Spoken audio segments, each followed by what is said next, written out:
The story of Gayle is not merely a chronicle of record-breaking hits or the glitter of country pop fame. It is a profound study in the endurance of the human spirit when faced with the inevitable passage of time. For over 5 decades, Gayle stood as a pillar of grace in an industry notorious for chewing up talent and discarding it without a second thought. Her voice, often described as a silk-spun thread weaving through the tapestry of American music, became the soundtrack for millions. Yet behind the carefully curated image and the legendary hair that defied gravity, there existed a woman whose internal rhythm was governed by discipline.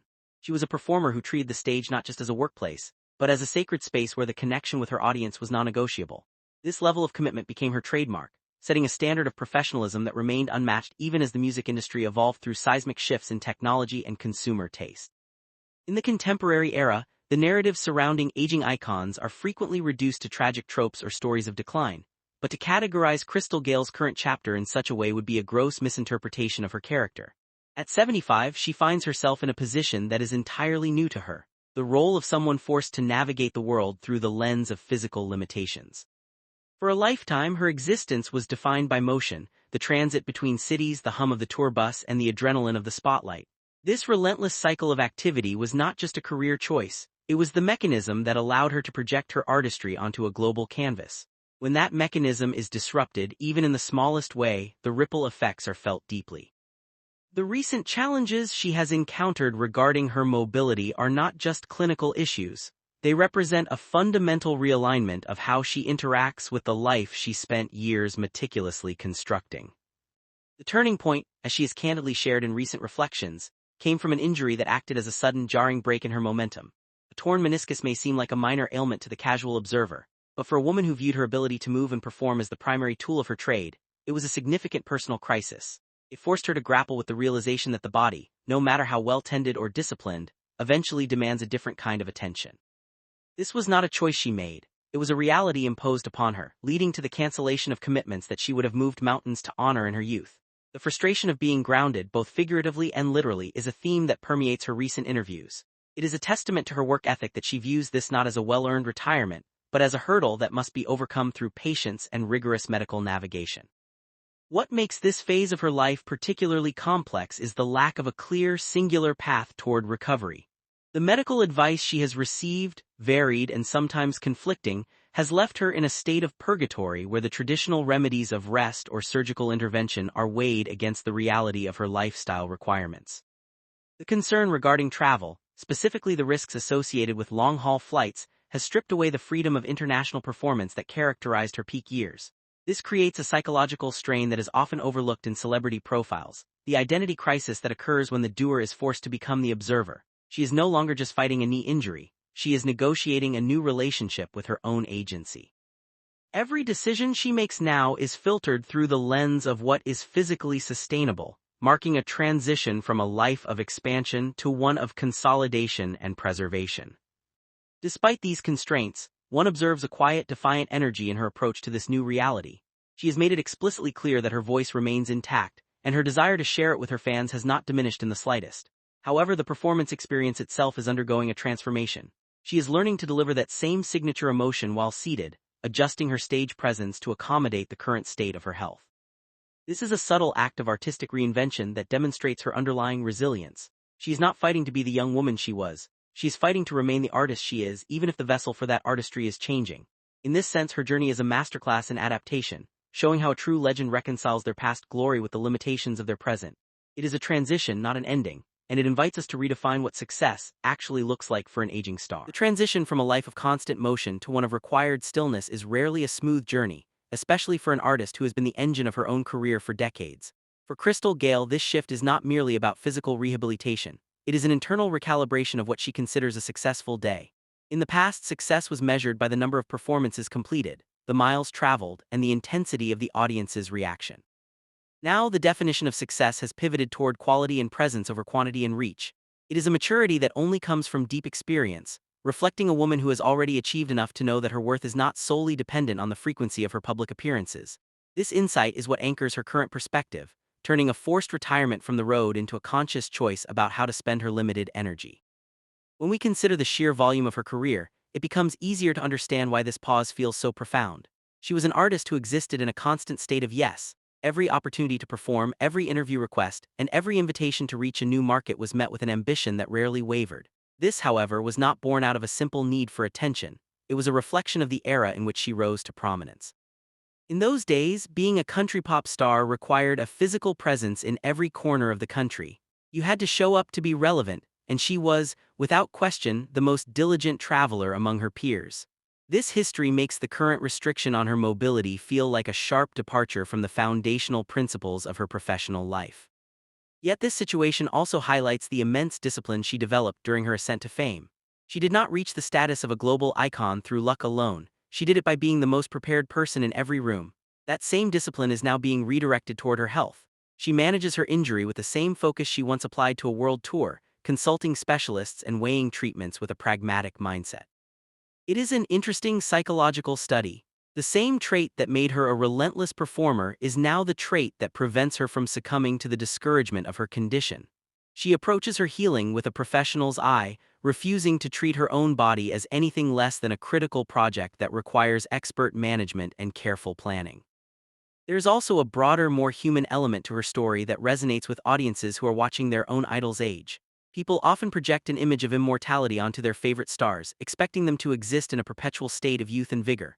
When that reality is challenged, as it is now for Crystal, it brings a sense of vulnerability to the public figure that is actually quite connecting. It makes her feel real. Fans who have followed her for decades are now seeing a reflection of their own struggles with aging, medical complications, and the desire to maintain relevance in a changing world. This shared humanity, rather than distancing her from her audience, serves to strengthen the bond. She is no longer just the singer with the long hair on a pedestal. She is a person navigating the same life transitions as everyone else. Perhaps the most significant aspect of this new chapter is the emotional clarity she has gained regarding her career's history. Having been forced to slow down, she now has the time to look back at the marathon she ran for 50 years. In the rush of that time, it is unlikely she had the headspace to appreciate the weight of her achievements or the uniqueness of the path she walked. Now in the quiet, she can process those memories in a way that is undoubtedly cathartic. The memories of the charts, the travel, and the relentless noise of the industry are now viewed through the lens of hindsight, where the true value of those experiences can be properly weighed and stored away. It is a process of curation, where she decides which parts of her history are the most meaningful. This period of reflection seems to have reinforced her sense of gratitude. Despite the pain of the injury and the frustration of being grounded, her public statements remain rooted in appreciation for the life she has lived. She is not a person who dwells on what she has lost. She focuses on the sheer improbability of her success. To start from where she did, and to sustain that level of output for a lifetime is an outcome that very few people in the entertainment industry ever see.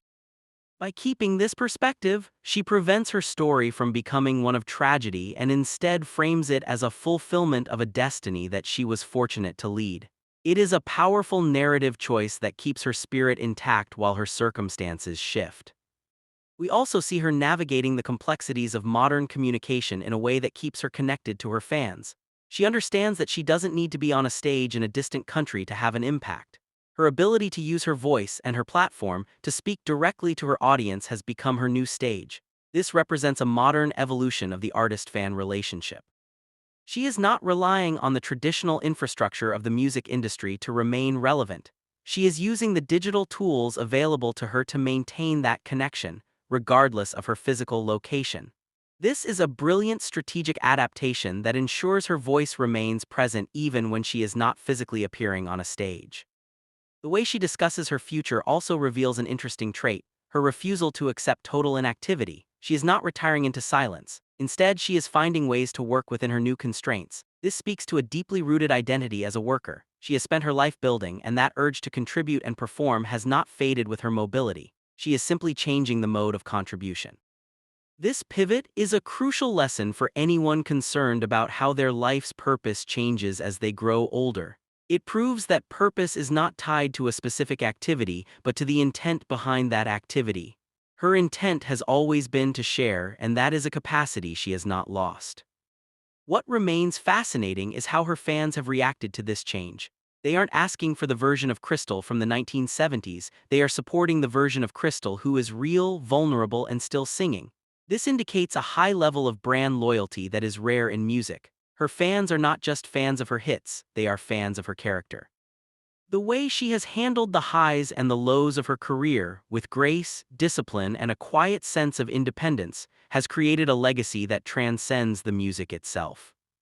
That is the true hallmark of a legend. when the audience loves the person as much as they love the product. In considering the broader landscape of her career, it's worth noting that her success was never a matter of fitting in. She was always the one who stood slightly apart, both musically and personally. This sense of distinction is what saved her from becoming a relic of a past era. By refusing to follow the standard blueprint for country success, she ensured that her music remained timeless. That same nonconformity is present in how she handles her life today. She refuses to conform to the elderly star archetype, instead choosing to redefine it on her own terms. It is a continuation of the same spirit that propelled her to success in the first place. Her marriage and family life also serve as an essential anchor during this time. The fact that she built a stable home, centered on a foundation of independence rather than codependency, has clearly paid off. In moments of health uncertainty, having a partner who has been a part of the journey from the very beginning provides a level of emotional support that is invaluable. It is a stark reminder that while her professional life was public and flashy, her most important work was done in the quiet spaces of her private life. That stability is now what allows her to face these new challenges without unraveling.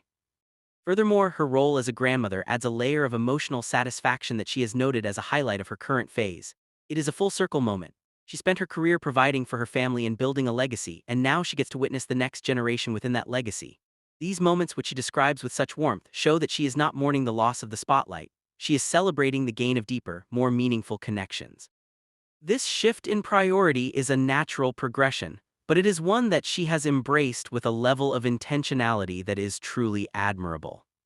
As we look at the trajectory of her life, it becomes clear that her story is not one of a fading star, but of a star that has settled into a different kind of glow. She is no longer burning with the intensity of an exploding sun, but she is shining with the steady, reliable light of a constellation. That is a change that most people would welcome if they understood its value. It is the peace of knowing you have done the work and now you have the privilege of simply being. That is the ultimate success. The upcoming parts of this documentary will delve into the specific moments that defined her rise, the complexities of the music industry that she navigated with such skill, and the deeper layers of her identity that she kept shielded from the public eye. Understanding these aspects is key to appreciating why her story matters so much today. It isn't just about the music, it's about the woman who, through every stage of her life, remained true to her own rhythm. She set the pace for herself, and she is still the one setting the pace today. Ultimately, whether you're a fan of her music or simply someone interested in the human story, Crystal Gayle's life offers a template for how to age with elegance and power. She is showing us that while the physical body may change, the essence of an artist, their drive, their perspective, and their connection to their audience can remain constant. Her journey is a testament to the idea that true legends don't fade. They simply transition into a space where their impact is felt differently, but no less deeply. This is the quiet, powerful truth of her life today, and it is a story worth telling. The trajectory of Crystal Gayle's career is often discussed in terms of its massive commercial peaks, but the true foundation was laid long before the world knew her name. Emerging from the shadow of a legendary musical family, she faced a unique challenge: to be recognized for her own sound rather than being perceived as a derivative of what came before. This was not a passive process. It required a deliberate effort to carve out a musical space that was entirely her own, one that prioritized refinement and elegance over the gritty, traditional tropes often associated with country music at the time. She did not just enter the industry, she entered it with a blueprint for a brand that would eventually become synonymous with her name, demonstrating a level of foresight that was well beyond her years as a budding artist. Many legends are born from a singular, dramatic break, but Crystal's breakthrough was characterized by an almost eerie sense of serendipity. The song that would ultimately define her, "Don't It Make My Brown Eyes Blue," was never specifically written for her. It was the product of a songwriter, Richard Lee, who was navigating his own period of professional doubt. The track had been drifting through the industry, searching for a home that would truly appreciate its unique tempo and lyrical weight. When producer Alan Reynolds happened upon it, he didn't just hear a song, he heard the perfect vehicle for Crystal's vocal sensibilities. This moment illustrates how closely her success was tied to the right creative guidance, proving that even the most gifted artists rely on those rare moments where preparation and opportunity collide. The recording session for that defining hit stands out in music history because of its radical simplicity.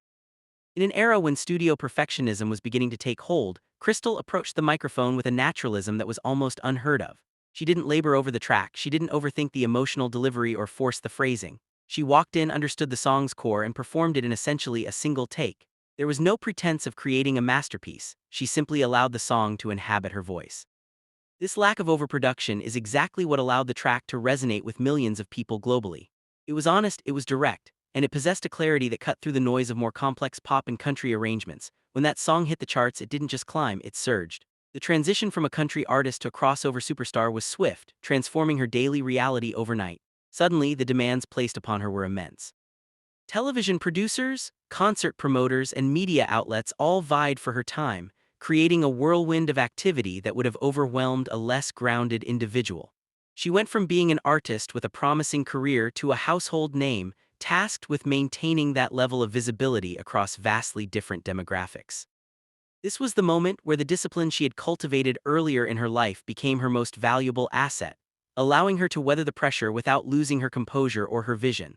The tension between this newfound, massive demand and the limitations of human capacity is a common thread in the stories of iconic performers, but Crystal handled it with a quiet, analytical distance.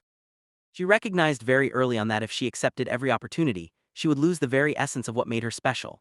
This realization forced her to make difficult choices, often turning down lucrative offers because they didn't align with the image or the quality of life she was trying to maintain. It was a bold stance to take when the industry was clamoring for more, but it was precisely this selectivity that ensured she didn't burn out. She protected her talent as much as she showcased it.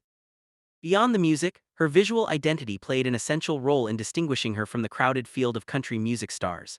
The long hair which eventually reached the floor was never a marketing stunt designed by a committee, it was a personal stylistic evolution. She saw someone with similar length and decided to explore that look for herself, never imagining it would become a globally recognized trademark. This is the hallmark of an authentic personal brand. It is organic rather than artificial. Because it grew out of her own choices, it felt natural to her, which made it easier to maintain even when it became logistically challenging. It served as a visual anchor that fans latched onto, becoming a shorthand for her personality. Consistent, unique, and elegant. Her ability to navigate this image, keeping it pristine yet relatable, was a strategic masterclass.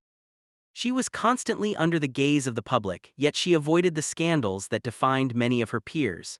This was not a result of luck. It was a result of a very clear separation between her professional persona and her private reality. She understood that if she gave the public everything, she would have nothing left for herself. Consequently, she curated her public appearances with care, allowing her work to speak while keeping the most intimate details of her life shielded from the invasive nature of fame. It was a barrier that served her well, preserving her mental health during the most intense years of her stardom. As she moved between country, pop, and folk, her voice proved to be incredibly adaptable. Critics often pointed to her control and refinement as the defining characteristics of her singing style. She didn't use her voice to shout or perform gymnastics, she used it to tell a story with a quiet authority. This versatility was crucial in keeping her relevant as musical trends shifted. She could fit comfortably into a folk set, a pop broadcast, or a traditional country showcase without feeling out of place in any of them. This flexibility meant she wasn't tethered to a single musical trend, which gave her career a longevity that others, who were more rigid in their approach, often failed to achieve. Throughout these years of expansion, she remained deeply rooted in her identity as an artist who belonged to the audience. She never adopted the above-it-all attitude that fame so often cultivates in musicians.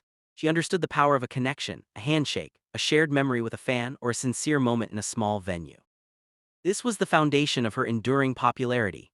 Her success was built on a series of genuine interactions that accumulated over decades, creating a base of support that was not based on hype but on actual experience. It was this authentic connection that kept her career moving forward even when the industry's focus shifted elsewhere. The collaborative dynamic she built with her husband, Bill, was another pillar of her stability. In an industry where personal and professional lives often collapse into a chaotic mess, they managed to maintain a boundary that allowed them to function as a team while still existing as individuals. By integrating him into the business side of her career, she created a support system that was inherently invested in her well-being. They weren't just working together, they were managing the weight of her fame together. This meant that she had a partner who understood the pressure of her life, not from the outside but from the inside, providing a level of empathy that was rare and vital. What remains particularly impressive is how she balanced this high-profile career with the realities of motherhood. She never shied away from the difficulty of this balance, often speaking about the tension between the stage and the nursery.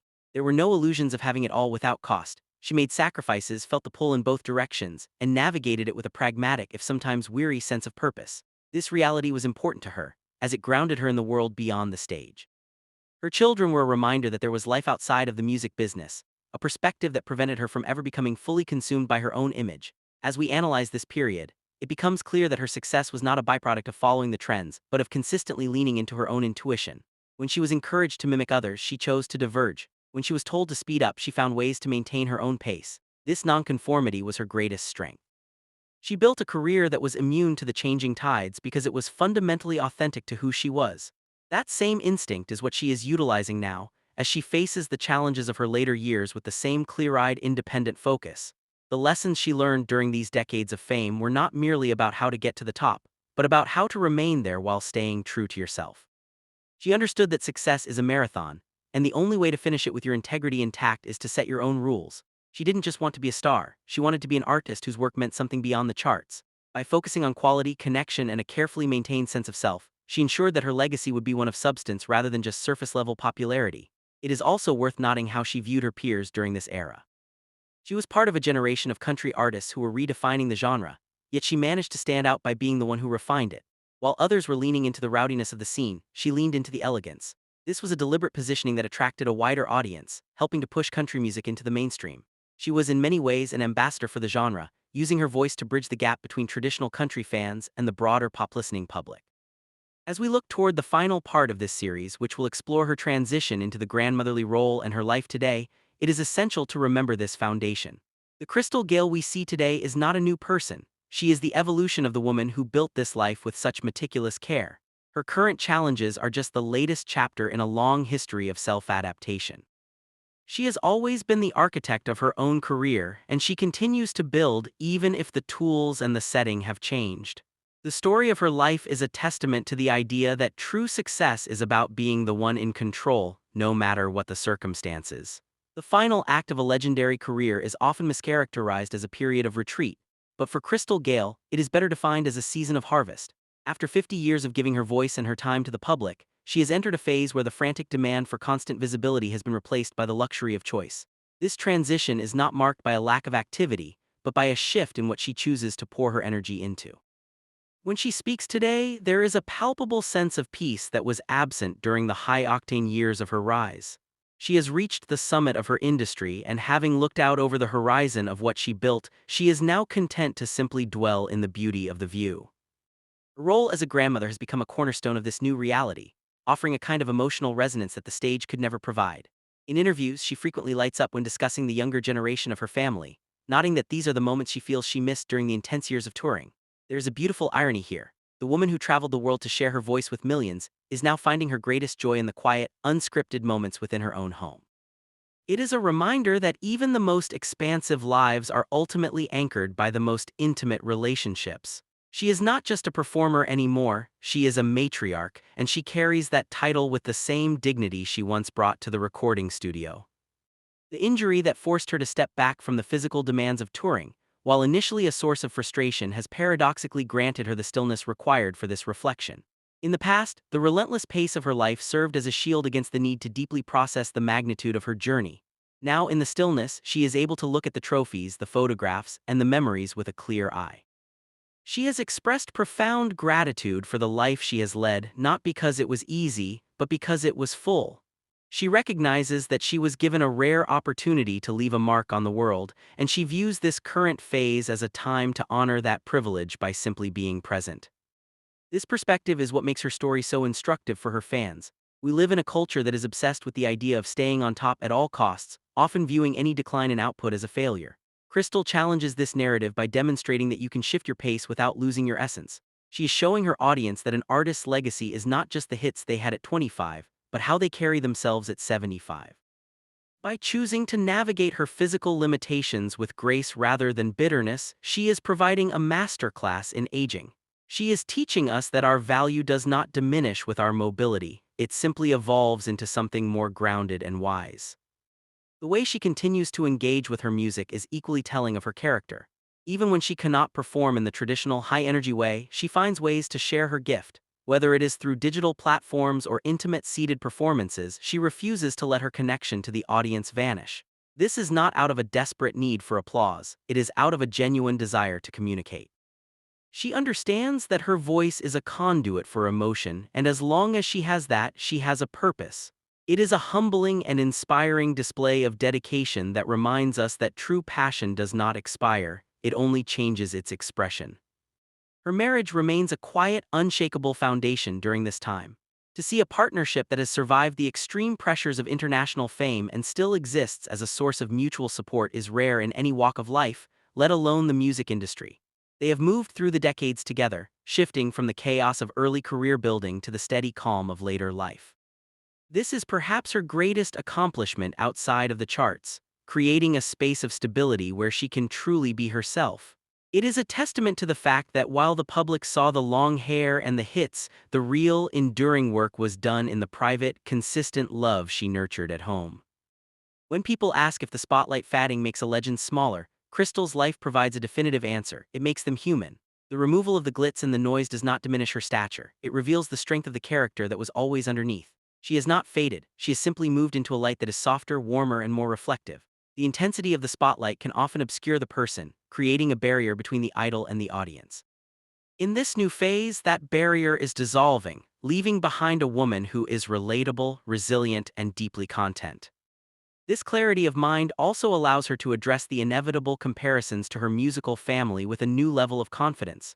She no longer needs to prove that she is different from her sister. She is secure in the knowledge that she built a legacy that stands entirely on its own merits. This was never a competition. It was a journey of self-discovery that she successfully navigated. She can now look back at those early days of being a younger sister with a sense of perspective, realizing that the tension of those comparisons was actually the crucible that forged her unique identity. She is at peace with her place in history. Looking toward the future, there is no fear in her voice, only a calm acceptance of the path ahead. She understands that there are seasons to life, and she is currently in one that values wisdom over volume and depth over reach. She continues to find beauty in the small things, the conversations with family, the recollection of a successful concert, the simple act of living a life that she helped to build. This is the ultimate goal of a life well lived, to reach a point where you are not looking for the next big thing, but where you are perfectly happy with everything that has already happened. It is worth noting that her influence remains vast. New generations of artists continue to cite her as an inspiration, not just for her music, but for her professionalism and her ability to remain authentic in a fickle industry. She is a touchstone for quality, a reminder that if you stick to your guns and trust your voice, you can create a body of work that truly lasts. Her impact is not measured by the charts of today, but by the fact that her music is still being played, still being covered, and still finding its way into the hearts of new listeners. That is the definition of a lasting legacy. In closing, we are left with the image of a woman who has done exactly what she set out to do. She navigated the treacherous waters of fame, maintained her integrity, raised a family, and became an icon without losing her soul in the process. When she eventually steps away from the stage entirely, she will not be leaving behind a vacuum, she will be leaving behind a blueprint. She has shown us how to enter the spotlight with grace, how to hold it with discipline, and how to eventually step out of it with dignity. That is the story of Crystal Gayle, and it is a story that continues to unfold with every passing day. She has taught us that the most important performance is not the one in front of 1,000 fans, but the one we give in our own lives every day. It is the performance of being true to ourselves, of standing by our values, and of finding joy in the quiet spaces. As she moves forward into this next chapter, we can be sure that she will do so with the same elegance that has defined her entire career. The world may be moving on to new trends and new stars, but the legacy of Crystal Gayle is settled, secured, and enduring.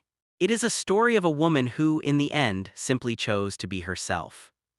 As we look back on these 20 paragraphs, it becomes clear that her life is not just a series of events but a cohesive, purposeful narrative. She has managed to turn her existence into a work of art with the same care and attention she once gave to her vocal tracks. This is the essence of a legend. They don't just exist within the culture, they shape it, they refine it, and they leave it better than they found it. Crystal Gayle has done exactly that, and for that, she will be remembered long after the current trends of the music industry have been forgotten. Her journey is also a poignant reminder of the importance of patience. In a world that demands instant gratification, she stands as a witness to the power of a long-term vision. She didn't seek the shortcut, she took the road, she lived the miles, and she earned every bit of her recognition.